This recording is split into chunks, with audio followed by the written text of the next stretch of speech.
আগামী নির্বাচন ডিসেম্বরে হবে আমরা আশা করছি। সেই নির্বাচনে আপনার ভোট আপনি দিবেন, যাকে খুশি তাকে দিতে পারবেন। আমরা বহু চেষ্টা করেছি, বহুদিন প্রোগ্রাম করার জন্য, ইফতার মাহফিল করার জন্য, আমার দলীয় কর্মসূচি করার জন্য, কিন্তু একটি স্বৈর শাসক কর্তৃত্ববাদী সরকার গত 17টি বছর এদেশে আমাদের রাজনৈতিক অধিকার হরণ করা নিয়েছিল, কথা বলার অধিকার হরণ করে নিয়েছিল। কোনো মিছিল মিটিং, হরতাল, অবরোধ এবং কি এই ইফতার মাহফিল পর্যন্ত আমাদের করতে দেওয়া হয়নি।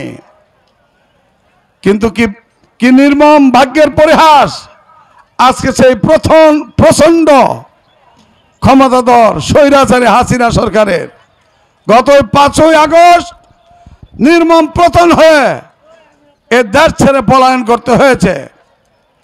আজকে আমরা মুক্তভাবে কথা বলতে পারছি এবং আজকে এই বহারাতল স্কুল মাঠে এত বড় বিশাল একটি ইফতার মাহফিল করতে পারছি। এর জন্য মহান রব্বুল আলামিনের কাছে আমরা শুকরিয়া আদায় করছি এবং আপনাদের সকলকে অভিনন্দন এবং ধন্যবাদ জানাচ্ছি। প্রিয় উপস্থিতি এবং প্রিয় রোজাদার ভাইয়েরা,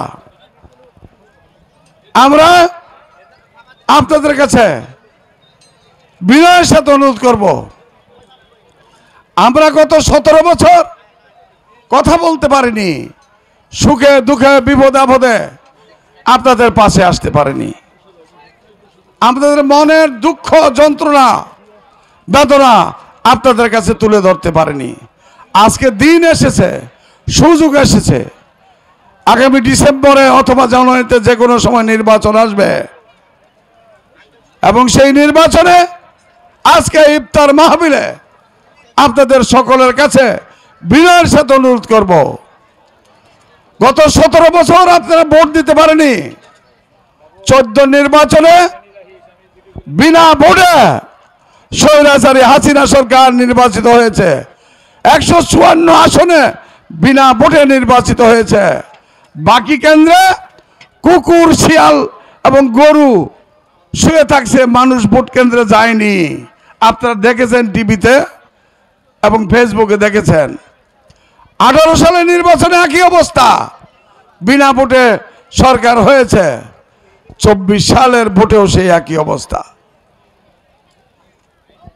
আজকে আপনারা আবার সেই ভোটাধিকার ফিরে পেয়েছেন, কথা বলার অধিকার ফিরে পেয়েছেন। আগামী নির্বাচন ডিসেম্বরে হবে আমরা আশা করছি। সেই নির্বাচনে আপনার ভোট আপনি দিবেন, যাকে খুশি তাকে দিতে পারবেন।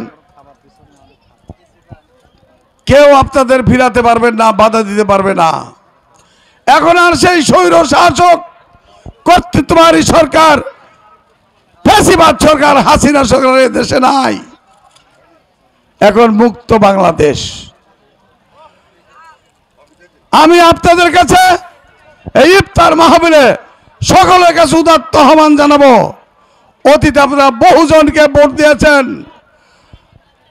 কাদের সিদ্দিকী সাহেবকে ভোট দিয়েছেন, শওকত মোমেন শাহজাহানকে ভোট দিয়েছেন অনেকবার, তার ছেলে জয়কে ভোট দিয়েছেন, জোয়ার সাহেবকে ভোট দিয়েছেন। কিন্তু এই সখীপুর বাসাইলের কি বেহাল করুণ অবস্থা, রাস্তাঘাট, স্কুল, মসজিদ, মাদ্রাসার কি অবস্থা আপনারা দেখেছেন। কাজেই এই বেহাল করুণ অবস্থা থেকে মুক্ত হওয়ার জন্য আমি আপনাদের অনুরোধ করব, একটিবার আগামী নির্বাচনে দানের শীষ মার্কায় অ্যাডভোকেট আহমেদ খানকে একটি করে ভোট দিয়ে নির্বাচিত করে সংসদে পাঠিয়ে এই অবহেলিত বঞ্চিত সখীপুর মানুষের উন্নয়ন করার আহ্বান জানিয়ে আমি আমার কথা এখানেই শেষ করছি। খোদা হাফেজ। বাংলাদেশ জিন্দাবাদ। বহারাতল ইউনিয়নবাসী জিন্দাবাদ, জিন্দাবাদ। আপনাদের সকলকে ধন্যবাদ। আসসালামু আলাইকুম।